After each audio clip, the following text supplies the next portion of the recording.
Hello, hope you guys ಎಲ್ಲರೂ ಚೆನ್ನಾಗಿದ್ದೀರಾ ಅನ್ಕೋತೀನಿ. ಇವತ್ತು ಕ್ವಿಕ್ ಆಗಿ ಪಾವ್ ಭಾಜಿ ಯಾವ ರೀತಿ ಮಾಡೋದು ಅಂತ ನೋಡ್ಕೊಂಡು ಬರೋಣ.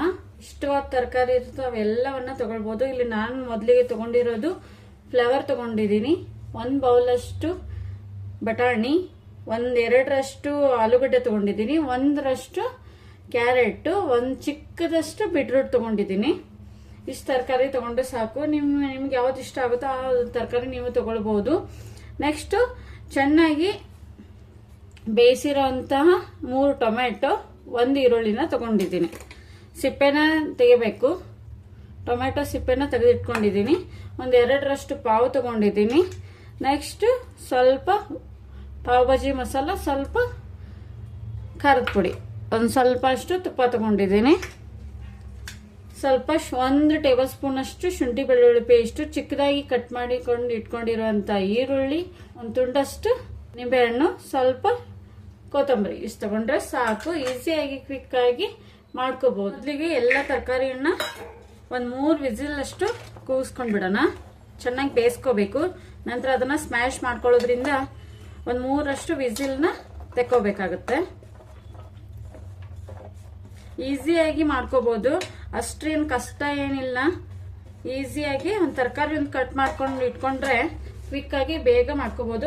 ಅವಾಗಲೇ ಬೇಯಿಸಿರೋಂಥ ಟೊಮೆಟೊ ಮತ್ತೆ ಈರುಳ್ಳಿನ ನುಣ್ಣಗೆ ಪೇಸ್ಟ್ ಮಾಡ್ಕೊಂಡ್ರೆ ತರಕಾರಿ ಬೇಯಿಸಿರೋದು ಸ್ವಲ್ಪ ಆರೋವರೆಗೂ ಇಲ್ಲಿ ಒಂದು ಮಸಾಲ ರೆಡಿ ಮಾಡ್ಕೊಳ್ಳೋಣ. ಮೊದಲಿಗೆ ಸ್ವಲ್ಪ ಎಣ್ಣೆ ಹಾಕೊಳ್ಳೋಣ. ಜಾಸ್ತಿ ಎಣ್ಣೆ ಹಾಕೊಳ್ಳೋ ಅವಶ್ಯಕತೆ ಇಲ್ಲ, ಸ್ವಲ್ಪ ಎಣ್ಣೆ ಹಾಕಿದ್ರೆ ಸಾಕು. ನೆಕ್ಸ್ಟ್ 1-2 ಸ್ಪೂನ್ ಅಷ್ಟು ತುಪ್ಪ ಹಾಕೊಳ್ಳೋಣ. ಸ್ವಲ್ಪ ಅದು ಚೆನ್ನಾಗಿ ಕಾಯಿಲಿ. ಕಾದ್ಮೇಲೆ ಸ್ಪೈಸಸ್ ಹಾಕೊಳ್ಳೋಣ. ಪಾವ್ ಭಾಜಿ ಮಸಾಲ ಮತ್ತೆ ಖಾರದ ಪುಡಿ ಹಾಕೊಳ್ಳೋಣ. ಜಾಸ್ತಿ ಹೊತ್ತು ಬಿಡಬಾರ್ದು, ಇಲ್ಲಾಂದ್ರೆ ಸೀದೋಗ್ಬಿಡುತ್ತೆ. ಈ ತರ ಮಧ್ಯೆ ಹಾಕೊಳ್ಳೋದ್ರಿಂದ ಎಣ್ಣೆ ಚೆನ್ನಾಗಿ ಬಿಟ್ಕೊಳ್ಳುತ್ತೆ. ನೋಡಿ, ಒಂದು 5 ನಿಮಿಷದಲ್ಲಿ ಹೆಂಗೆ ಎಣ್ಣೆ ಬಿಟ್ಕೊಳ್ತು ಅಂತ. ಟೊಮೆಟೊ ಮತ್ತೆ ಈರುಳ್ಳಿನ ಪೇಸ್ಟ್ ಹಾಕೊಳ್ಳೋಣ. ನೋಡಿ, ಈ ತರ ಮಾಡ್ಕೊಳ್ಳೋದ್ರಿಂದ ಚೆನ್ನಾಗಿ ಎಣ್ಣೆ ಬಿಟ್ಕೊಳ್ಳುತ್ತೆ. ಇವಾಗ ಶುಂಠಿ ಬೆಳ್ಳುಳ್ಳಿ ಪೇಸ್ಟ್ ಹಾಕೊಳ್ಳೋಣ. ಮೊದಲೇ ಹಾಕೊಂಡ್ರೆ ಅದ್ರ ಹಸಿ ವಾಸನೆ ಎಲ್ಲ ಬೇಗ ಹೋಗ್ಬಿಡುತ್ತೆ ಅಂತ ಸ್ವಲ್ಪ ಹಾಕೊಳ್ಳೋಣ. ಹಸಿ ವಾಸನೆ ಎಲ್ಲ ಹೋಗೋವರೆಗೂ ಈ ರೀತಿ ಫ್ರೈ ಮಾಡ್ಕೋಬೇಕು. ನೋಡಿ, ಎಣ್ಣೆ ಮೊದಲು ಹಾಕ್ಬಿಟ್ಟು ತುಪ್ಪ ಎಣ್ಣೆ ಹಾಕಿದ ಮೇಲೆ ಸ್ಪೈಸಸ್ ಹಾಕೋಬೇಕು. ಸ್ಪೈಸಸ್ ಹಾಕೊಳ್ಳೋದ್ರಿಂದ ಈ ತರ ಕ್ವಿಕ್ ಆಗಿ ಕಲರ್ ಬರುತ್ತೆ. ಜಾಸ್ತಿ ಹೊತ್ತು ಬಿಡಬಾರ್ದು, ಸ್ವಲ್ಪನೇ ಬಿಡ್ಬೇಕು, ಇಲ್ಲಾಂದ್ರೆ ಸೀದೋಗ್ಬಿಡುತ್ತೆ. ನೋಡಿ ಎಷ್ಟು ಕಲರ್ಫುಲ್ ಆಗಿ ಕಾಣಿಸ್ತಿದೆ ಮಸಾಲ ಅಂತ. ಆರೋಮನು ಅಷ್ಟೇ ಚೆನ್ನಾಗಿ ಬರ್ತಿದೆ. ನೀವೊಂದ್ಸರಿ ಮನೇಲಿ ಇದೇ ವೇಯಲ್ಲಿ ಟ್ರೈ ಮಾಡಿ, ಚೆನ್ನಾಗಿ ಬರುತ್ತೆ. ಬೇಯಿಸಿರೋಂಥ ತರಕಾರಿ ನೀರನ್ನ ಇದರಲ್ಲಿ ಮಿಕ್ಸ್ ಮಾಡಿದ್ದೀನಿ. ಇವಾಗ ಇದು ಚೆನ್ನಾಗಿ ಕುದಿಬೇಕು. ತರಕಾರಿ ಎಲ್ಲ ಬೇಯಿಸಿಟ್ರೆ ಒಂದು 10 ನಿಮಿಷದಲ್ಲೇ ಆಗ್ಬಿಡುತ್ತೆ. ನಮ್ಮ ಪಾವ್ ಭಾಜಿ ರೆಡಿ ಆಗಿಬಿಡುತ್ತೆ. ಇವಾಗ ರುಚಿಗೆ ತಕ್ಕಷ್ಟು ಉಪ್ಪು ಹಾಕೊಳ್ಳೋಣ. ಚೆನ್ನಾಗಿ ಬೇಯಬೇಕು. ಬೇಯಿಸಿರೋ ತರಕಾರಿನ ಚೆನ್ನಾಗಿ ಸ್ಮ್ಯಾಶ್ ಮಾಡ್ಕೋಬೇಕು.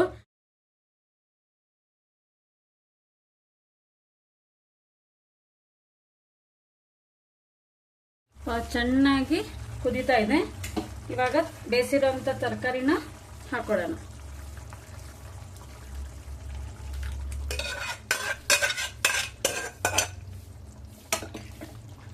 ನೋಡಿ ಎಷ್ಟು ಕಲರ್ಫುಲ್ ಆಗಿ ಕಾಣಿಸ್ತಿದೆ ಅಂತ. ನೀವು ಒಂದ್ಸರಿ ಮನೇಲಿ ಟ್ರೈ ಮಾಡಿ ಹೇಗಿತ್ತು ಅಂತ ಕಮೆಂಟ್ಸ್ ಮಾಡೋದು ಮಾತ್ರ ಮರಿಬೇಡಿ. ಇವಾಗ ಗ್ಯಾಸ್ನ ಆಫ್ ಮಾಡಿಬಿಟ್ಟು ಮೊದಲೇ ಕಟ್ ಮಾಡಿ ಇಟ್ಕೊಂಡಿರೋಂಥ ಕೊತ್ತಂಬರಿನ ಹಾಕೊಳ್ಳೋಣ. ಯಾವಾಗಲೂ ಗ್ಯಾಸ್ ಆಫ್ ಮಾಡಿಬಿಟ್ಟೆ ಹಾಕಬೇಕು. ಮೊದಲೇ ಹಾಕ್ಬಾರ್ದು, ಅದ್ರ ಫ್ಲೇವರ್ ಎಲ್ಲ ಅಷ್ಟು ಚೆನ್ನಾಗಿ ಬಿಟ್ಕೊಳ್ಳಲ್ಲ. ಮಸಾಲ ರೆಡಿ ಆಯಿತು. ಇವಾಗ ಪಾವನ್ನ ರೆಡಿ ಮಾಡ್ಕೊಳ್ಳೋಣ. ತವಾ ಚೆನ್ನಾಗಿ ಕಾಯಿಲಿ. ತವಾ ಚೆನ್ನಾಗಿ ಕಾದಿದೆ. ಇವಾಗ ತುಪ್ಪ ಹಾಕೊಳ್ಳೋಣ. ಈ ಥರ ಸ್ಪ್ರೆಡ್ ಮಾಡ್ಕೋಬೇಕು. ಸ್ವಲ್ಪ ಕೊತ್ತಂಬರಿ ಹಾಕೊಳ್ಳಿ. ಈ ತರ ಕಟ್ ಮಾಡಿ ಇಟ್ಕೊಂಡಿದ್ದೆ ಈ ತರ ಬನ್ನ ಈ ರೀತಿ ಕಟ್ ಮಾಡಿ ಇಟ್ಕೋಬೇಕು. ಲೈಟ್ ಆಗಿ ಕಲರ್ ಚೇಂಜ್ ಆಗೋವರೆಗೂ ಬಿಸಿ ಮಾಡ್ಕೋಬೇಕು. ಎರಡು ಬದಿಲಿ ಸ್ವಲ್ಪ ಬಿಸಿ ಮಾಡ್ಕೋಬೇಕು. ಇನ್ನು ಸ್ವಲ್ಪ ತುಪ್ಪ ಹಾಕೊಳ್ಳೋಣ. ಈ ರೀತಿ ಮನೆಯಲ್ಲಿ ಚಿಕ್ಕ ಮಕ್ಳಿಗೆ ಮಾಡಿಕೊಟ್ರೆ ತರಕಾರಿ ತಿಂದೇ ಇರೋರು ಈ ರೀತಿ ಮಾಡಿಕೊಟ್ರೆ ತರಕಾರಿ ತಿಂತಾರೆ. ನೋಡಿ ಈ ರೀತಿ ಬಿಸಿ ಮಾಡ್ಕೊಳ್ಳೋದು. ಯಾವ ರೀತಿ ಕ್ವಿಕ್ ಆಗಿ ಮಾಡಿದ್ವಿ ಅಂತ ನೋಡಿದ್ರಲ್ಲ. ನೋಡಿ ಕಲರ್ ನೋಡಿದ್ರೇನೆ ತಿನ್ಬೇಕು ಅನ್ನೋ ಫೀಲ್ ಬರ್ತಿದೆ. ನನಗೊಂಥರ ಬಾಯಲ್ಲಿ ನೀರು ಬರ್ತಿದೆ. ಸೊ ನೀವು ಈ ರೀತಿ ಮನೇಲಿ ಮಾಡ್ಕೊಂಡು ತಿನ್ನಿ. ಹೇಗಿತ್ತು ಅಂತ ಕಮೆಂಟ್ಸ್ ಮಾಡಿ. Thank you guys.